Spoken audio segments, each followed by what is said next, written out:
Africa के खिलाफ Pakistani fast bowler Hasan Ali की ज़बरदस्त बॉलिंग।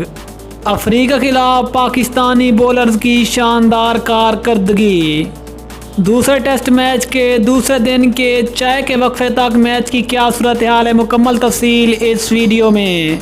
लेकिन मजीद आगे बढ़ने से पहले अगर आप चैनल पर फर्स्ट टाइम है, चैनल को सब्सक्राइब करके साथ में लगी बेल आइकन को लाजमी प्रेस कर दें ताकि क्रिकेट से जुड़ी तमाम खबरें आपको सबसे पहले जहां पर मिलती रहें। अब आपको बताते चलें कि पाकिस्तान और जनूबी अफ्रीका के दरमियान दूसरा टेस्ट मैच रावलपिंडी में जारी है, जिसमें पाकिस्तान ने पहले बैटिंग करते हुए 272 रन बनाए। पाकिस्तान की तरफ से बाबर आजम ने 78 जबकि फ़हीम अशरफ ने शानदार 77 रन की इनिंग्स खेली थी।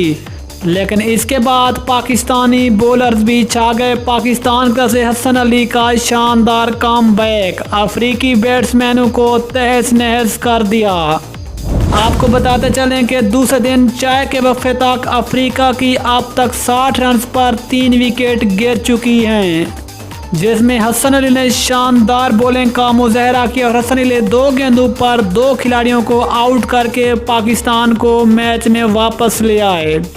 जबकि हसन अली के अलावा तीसरी विकेट फ़हीम अशरफ ने ली। तो फिर इस तरह पाकिस्तान की इस मैच में भी गिरफ्त मजबूत लग रही है। मिलते हैं अगली वीडियो में, तब तक के लिए अल्लाह हाफ़िज़। पाकिस्तान जिंदाबाद।